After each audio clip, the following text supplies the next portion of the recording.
Prueba 4.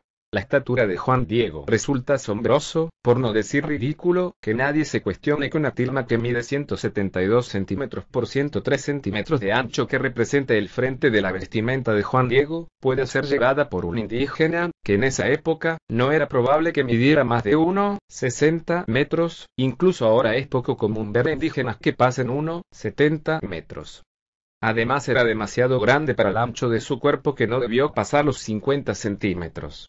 Se supone que el ayate que usaba de vestido en la historia del milagro era como un toga que cubría el frente y la espalda, por lo que debió quedar un área en blanco correspondiente al área de la espalda. ¿Acaso la recortaron? Prueba 5. Esto es lino, esto yate. Todos dicen que la Virgen fue hecha en ayate, según el estudio mandado hacer por Guillermo Schulenburg, exabad de la Basílica de Guadalupe, estela de lino de cáñamo. Schulenburg fue echado por la puerta trasera cuando se negó a recomendar beatificar a Juan Diego. Esto es ayate. Se degrada rápidamente debido a agentes ambientales, insectos, bacterias y hongos que destruyen sus fibras. Aunque es muy fuerte, no es adecuado debido a la separación de sus fibras para pintar encima. Prueba 6.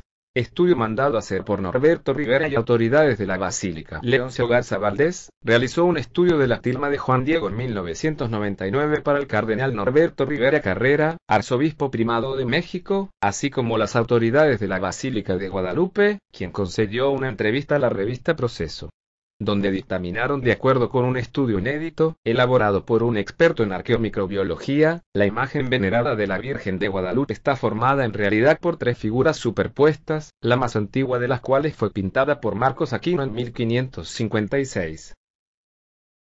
Versión oculta 2, donde la Virgen ya existe en los pueblos antiguos mexicanos, solo que es adaptada a las nuevas generaciones y como desmiente el entonces abad de la Basílica Schulenburg, a la Iglesia Católica. De acuerdo a la leyenda promovida por la Iglesia Católica, la Virgen de Guadalupe se le apareció 3 veces entre el 9 y el 12 de diciembre de 1531 a un tal Juan Diego, 1474, 1548, indio convertido, en el año 1531.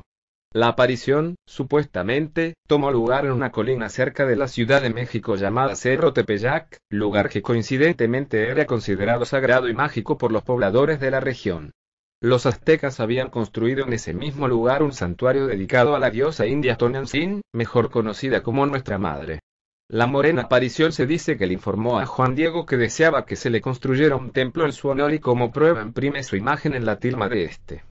Inmediatamente después, la aparición comenzó a circular como la versión indígena de la Virgen María, con el nombre de Virgen de Guadalupe, en referencia al término azteca Cuatlayope, que significa la que destrozó la cabeza de la serpiente.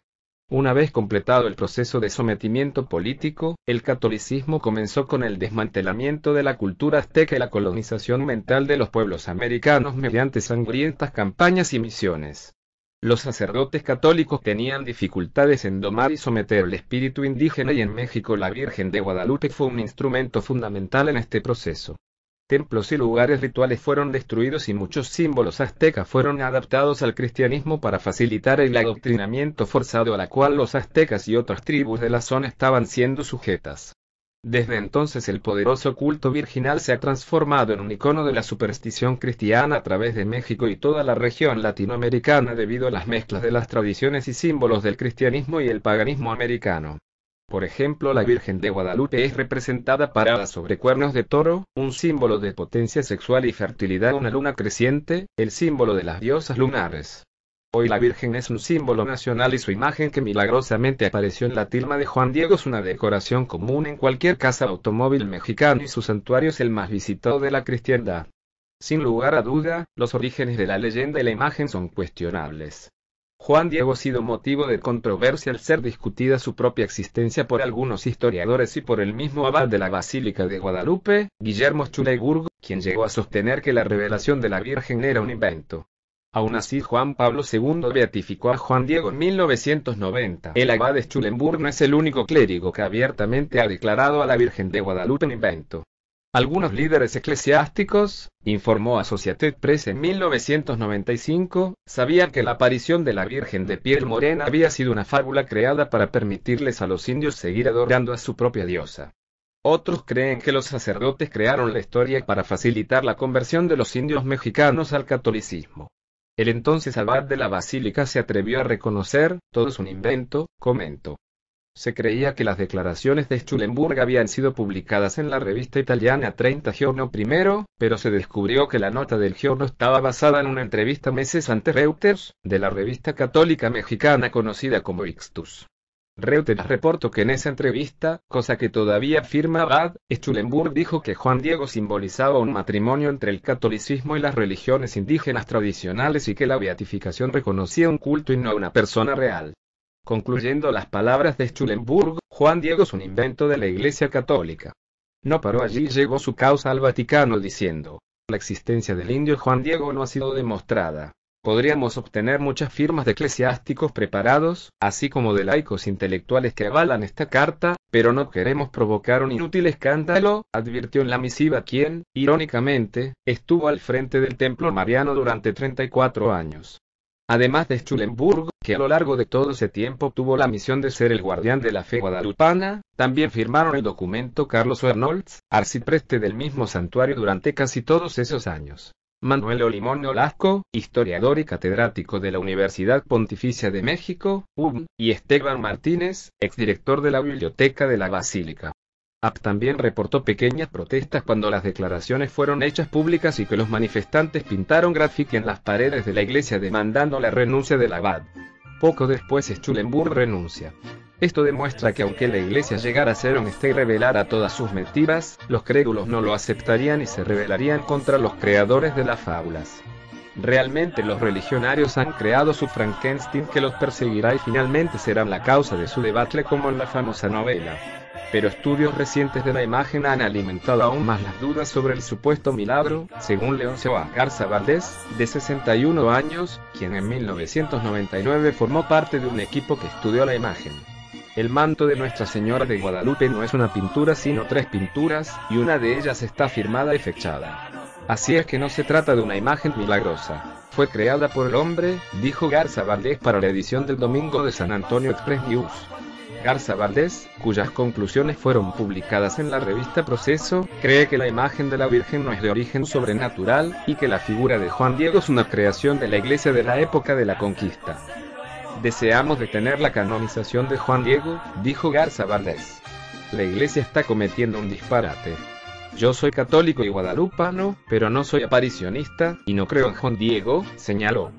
Tras detallar el estudio de las 3 pinturas, Garza Valdés señala que cree que la imagen original es la misma de una bien conocida estatua de la Basílica de Extremadura, en España. Además, señala que las iniciales del artista maón Marcos Aquino, un personaje histórico, pueden verse en un extremo de una de las pinturas, cerca de la fecha 1156. La canonización de Juan Diego fue en el 2002. Conclusión. En el siglo XVI un gran cambio ocurrió en la historia de México. Los españoles llegaron a esta tierra en 1517, en 1521, Hernán Cortés había conquistado a los aztecas. Después, los españoles empezaron a colonizar a los aztecas, a los mayas y a los otros indígenas de México. Una parte muy importante de este proceso fue la conversión religiosa de los indígenas. Miles de personas fueron bautizadas como católicos, y los misioneros españoles intentaron erradicar las religiones tradicionales de los indígenas. Se construyeron iglesias cristianas en los mismos lugares que los templos antiguos de los indígenas, y con los materiales de esos templos. Así, los españoles trataron de imponer la religión católica encima de la religión tradicional de los indígenas. La Virgen de Guadalupe se ha hecho un símbolo de este cambio religioso.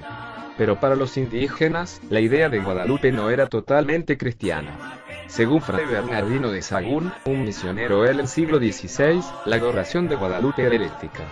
Sahagún escribió que todavía los indígenas a Guadalupe la llamaban Tonantzin en vez de Nuestra Señora la Madre de Dios. En su traducción literal Tonantzin significa Nuestra Madre. Sahagún creía que se usaba para referir a la Tonantzin antigua. Pensaba que los indígenas usaban la iglesia de Guadalupe para adorar a su diosa tradicional. Su devoción es sospechosa porque en todas partes hay muchas iglesias de Nuestra Señora y no van a ellas, y vienen de lejanas tierras a esta Tonantzin como antiguamente. Para Sahagún, entonces, la adoración de la Virgen de Guadalupe era porque la relacionaban con la diosa antigua. Hoy, esta interpretación de la adoración de Guadalupe es muy común. Historiadores la han usado para crear nuevas interpretaciones similares. Parte importante de conquistar es aplastar al conquistado y meterle a la fuerza sus ideas para adoctrinar a la gente. La Virgen de Guadalupe es un mito como muchos otros para meter la religión a la fuerza, en este caso aplastando centros ceremoniales y encimando iglesias, en este caso aplastaron a la diosa Tonantzin para crear en ese entonces una versión mejorada a los pueblos indígenas. Sin embargo, la religión indígena no necesitaba ser reanimada. Guadalupe no simbolizaba el retorno de Tonantzin, sino su continuidad desde la época prehispánica. Tonantzin y los otros dioses antiguos nunca se habían ido. Muchos indígenas fueron bautizados y los templos habían sido reemplazados por las iglesias, pero la religión indígena sobrevivía a pesar de esto. Es probable que para la mayoría de los indígenas la conversión aparente a catolicismo no fuera un cambio radical en realidad. Aun si aceptaban la fe cristiana, no la entendían de una manera ortodoxa. Todavía hoy se puede ver esta mezcla en el catolicismo de México. Aunque se llama catolicismo, esta religión es muy diferente al catolicismo de otros países del mundo. Por ejemplo, los santos son mucho más importantes en el catolicismo mexicano que en otros lugares. Es probable que esto se deba a la influencia de la religión indígena. La mezcla de religiones es particularmente evidente en la celebración del Día de los Muertos. Aunque es una fiesta católica, es al mismo tiempo llena de influencias de las religiones indígenas. Se pone un altar en este día con alimentos y bebidas porque los muertos necesitan estas cosas así como la gente viva. También, en algunos lugares la gente limpia los huesos de sus parientes muertos el Día de los Muertos. El concepto que se necesita cuidar de los muertos así como a la gente viva es algo maya. No existe en la doctrina del catolicismo ortodoxo. La Virgen de Guadalupe se ha hecho un símbolo de la conquista espiritual porque representa esta mezcla de religiones. Era un ejemplo temprano de una comprensión nueva, la comprensión mexicana de la religión católica.